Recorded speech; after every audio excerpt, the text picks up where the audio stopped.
Hey everybody, thank you for joining me for another episode of Total Ramblings. It is Saturday, the 19th? Yeah, the 19th of July 2025, and it's nearly 9:30 in the morning. I've got up early for a Saturday for two reasons. Number one, I had an absolutely terrible night sleep. I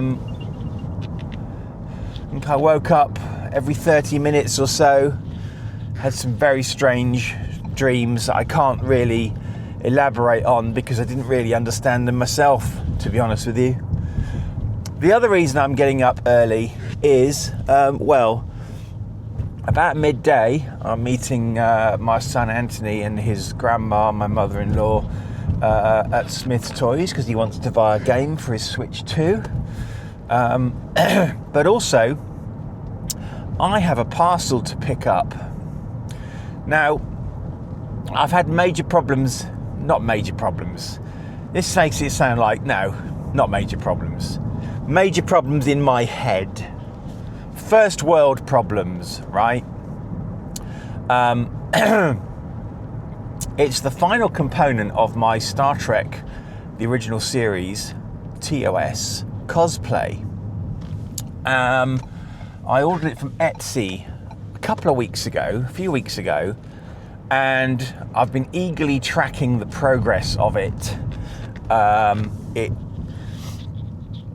It was in New York, then in London, and then it went through customs, and then since the 16th, the status has just said held at the depot for delivery. The next day it just said the same, held. So anyway, I finally managed to work out that it was with Parcel Fast, and I looked up Parcel Fast and they said, yes, there's a customs charge. Now, I hadn't had a letter or anything, so I rang Parcel Fast and I had to pay £50 and a penny, VAT for the most part. Bollocks. Anyway, they weren't able to deliver it until Monday. I could have paid another £12 to have it delivered today, Saturday, but I can go and pick it up from the depot, so that is what I've arranged to do. So that is why I am up. It is raining. This is good. I looked on Facebook, and a year ago I was complaining that it was constantly raining. We've now had 4, count them, heat waves in the UK this summer. They're happening once a week. And I don't know if the last one technically counted as a heat wave, but we've officially definitely had 3. And yesterday it hit 30 degrees again. So we haven't had rain for a while, and apparently we're due thunderstorms today. Trouble is, whenever I get promised thunderstorms, they never actually happen, which is a bit of a bummer because I like a nice thunderstorm. Anyway, it's raining today, and I think it's been raining for some time. And I think it's going to be raining for a little time more, which is good because the plants need it. We need it. It's been exceptionally dry summer, record-breaking, I believe, in terms of UK spring and summer dryness. Anyway, so I'm on my way to Parcel Fast's pickup location. It's been a long time actually since I picked up anything from Parcel Fast. Probably pre-COVID, to be honest. I just want to make this clear.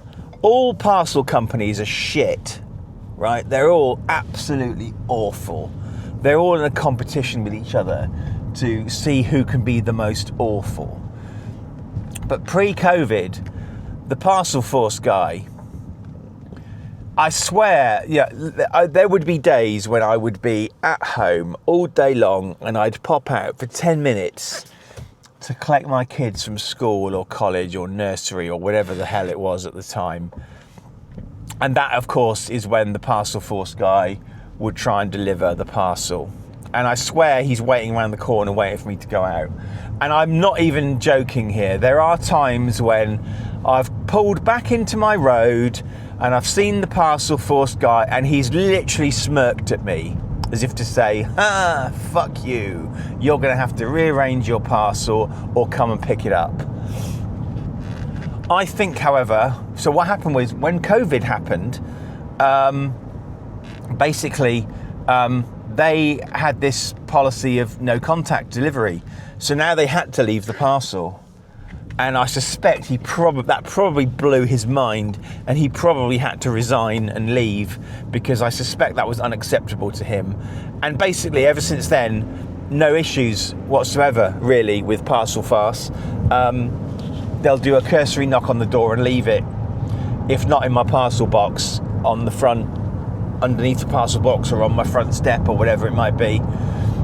So anyway, the point I'm making is I haven't had to go and pick up from Parcel Fast for a while, and I've actually forgotten where their office is, so I've had to put it into my sat nav to go and look for it. Anyway, we're 0.5 miles away. It's not far from home, and I had to get up and go out today anyway, so why not?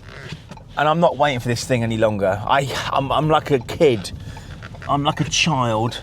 I can't wait for things. I've always been like this. I've always been like this ever since I was a genuine child. I used to have a diary. I've burnt them all since, but I used to every day I would write NIP, nothing in post. I would be expecting, Doctor Who fanzines or badges or whatever the hell, or books. I always had something on the way. Nowadays, it's $150 worth of phaser rifle, because that's what I'm picking up. I'm picking up a phaser rifle. And I think it's down here. I could be wrong. I have arranged to pick this thing up today. I notice so basically Parcel Force and the Royal Mail, they are my eternal enemy. And if it is down here, they're doing a bloody good job of hiding. So maybe it's not down here. Either way, both organisations utterly hate me, and the feeling is mutual. Let's turn around and see if we can find Parcel Farce hiding from me. I have arranged to pick up this thing, so this should not come as a surprise. I have the letter with me, and I have ID with me. Watch the betting though that they're going to express a massive surprise that I'm there to pick up this thing that I've arranged to pick up, and or massive surprise that they actually are in the business of delivering parcels in the first place, and or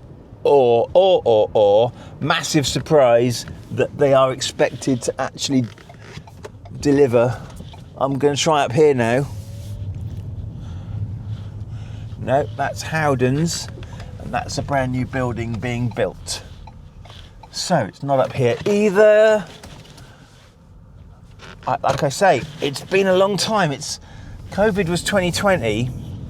Prior to that, I spent a year, from 2018 working in Scandinavia. So I haven't been down here for a long time. And I can't remember where they are. I see a big red sign up there. That's Fujitsu building. There we are. There's a Parcel Fast building. That's the truck entrance. This is the visitor entrance. This rings a bell. So let's go in and see what excuses they've got for me not to deliver my parcel, because I'm actually of the opinion that Parcel Fast are in the acquisition game. They're not in the delivery game. I think they're actually of the view that anything that they're given to deliver is actually their property. And they're kind of surprised when people go in and say, can I have my parcel? Because they're like, but this is ours. We own this. Anyway, let's see, shall we? Turn this off.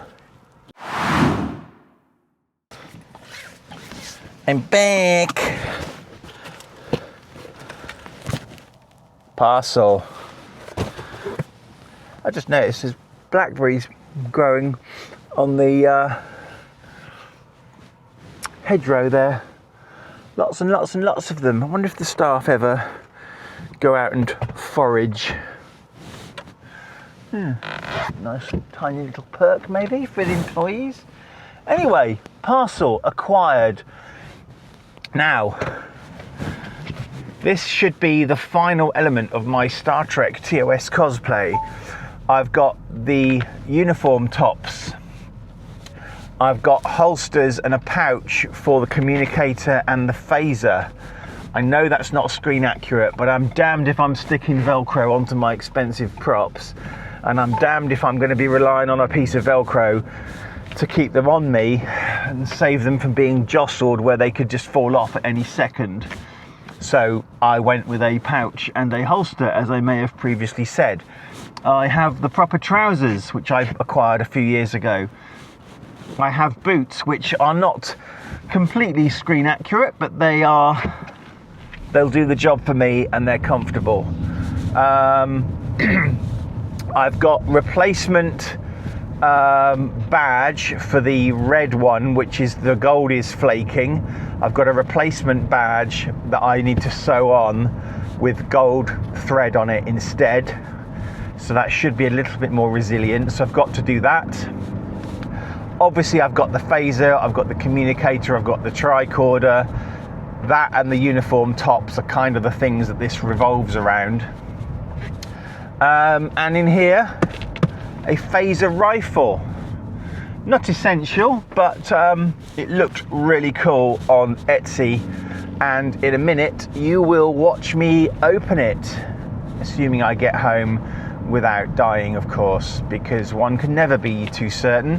However, I think it's safe to say if you're watching this, I have made it home and I haven't died.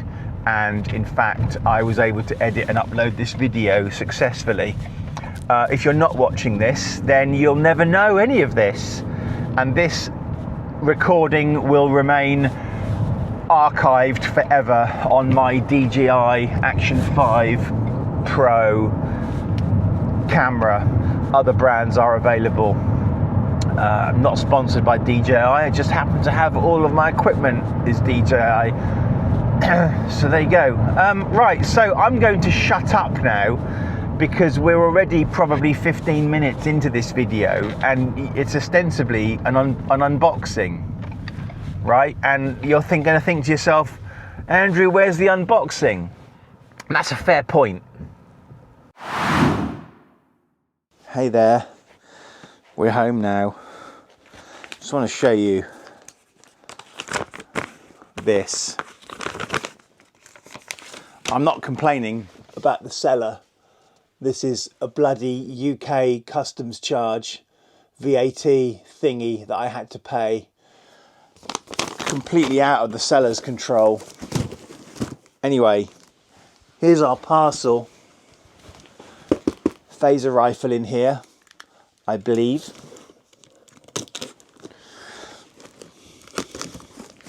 So,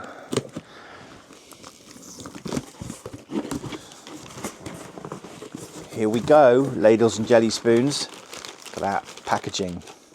Oh, right, so that's the stock at the back, I think.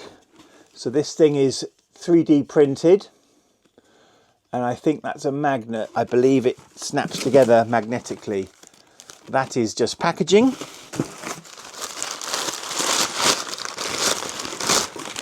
That is just packaging. Just checking in case I've missed anything. Ah, there we go. Now this. Wow, look at that. That's the front emitter with another magnetic piece in it, I believe. Shiny. Look at that.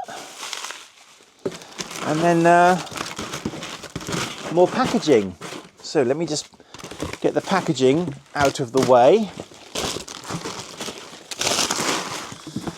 Okay, and in here we have the main element of the phaser rifle, as seen in, I think it was only seen in one Star Trek TOS episode. I could be wrong, but look at this. These turn, presumably for different phaser yields. We've got a sliding switch here as well. Some pretend buttons here. A sort of targeting scope.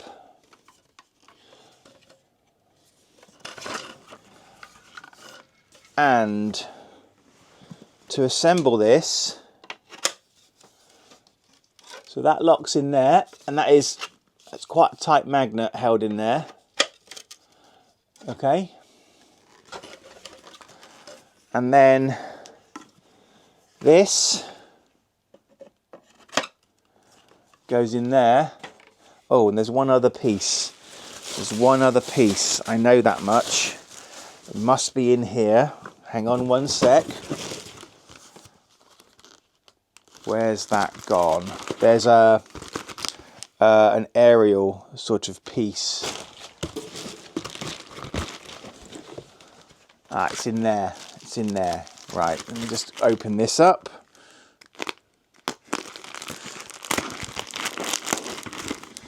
There we go. So there's that piece as well, with another magnet in it there. And that slots into this hole here in the top.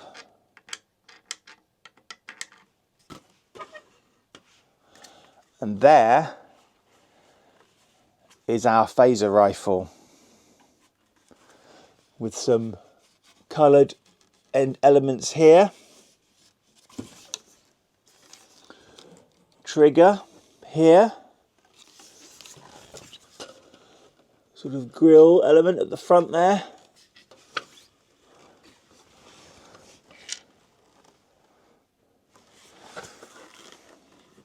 Let me just zoom up this camera. Hello. Phaser rifle, ladies and gentlemen.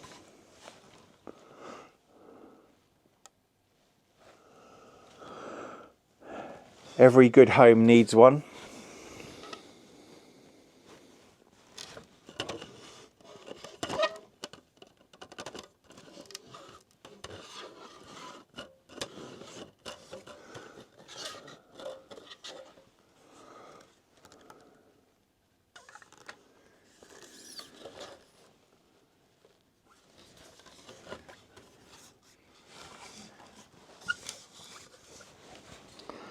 Obviously unavailable as a toy or as a wand company replica. So, you know, so you can sort of, it would be actually quite cool, like if there was like a case that you could put this in, and you could sort of take it to the top of a skyscraper and assemble it, like Scorpio did with his rifle in Dirty Harry. We've got these elements here as well. There's another grill here at the front in case you haven't seen that. Here is that slidey switch. Here are some buttons. I need to look and see what they do. There's the scope viewer. There's the targeting sensor viewer. It's a nice weight. It's not too heavy. It's not too light.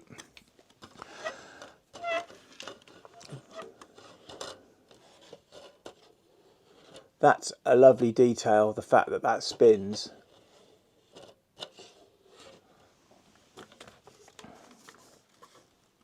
Right, now then, before we conclude this video, Let me just tell you where I got this from, because I can't remember. I got it off Etsy, and I will give you the name of the seller. If I can find the details. Right, I'm going to put this on the screen. This individual lives in Wheeling, Virginia, West Virginia, I think. Wheeling, WV, West Virginia, must be right. The seller on Etsy is Tank's 3D Tavern. That's TANKZ 3D Tavern. And they do lots of Star Trek TOS type stuff. Yes, Wheeling, West Virginia, Tanks. There we go, TANKZ. I'll put a link in the description and on the video here. It's really nicely done. So the fact is, look, so in this panel here, you've got little black studs kind of representing the screws or the fasteners. It's not all just one colour. You can see the 3D printing here, but I have to say it's very smooth. I've never really thought much about 3D printing, but this one's very nice. All the sort of inserts and all the different colours. So we've got these colours, patterns here, the same here. We've got the buttons here, as we've already seen, with again these sort of the fasteners in the corner here. That's the front of the rifle where the emitter goes, and that's held in very nicely. That's the top of the rifle where this aerial thing goes, and that's the back of the rifle where the stock goes. And the stock, as you've seen, it can rotate. This here is in a couple of separate components. It's really nice. It's really nice. It's a nice weight. The only thing, and it's not a criticism, is the plastic sort of sheathing on these elements, I think could easily get damaged if you weren't careful enough. But I like the fact that it rotates. So we've got orange, red and yellow, which presumably this would be some kind of stun setting, although it's a rifle. Presumably blast or kill, I don't know. I'd have to look it up. This switch here is free floating, but it's nice to have it. This is really nice. It's really nice to have this as part of my TOS costume. I think what I'll do in a sec is I'll get some shots of me in various uniforms wielding this thing. Although it's raining today, but let's see what we can do.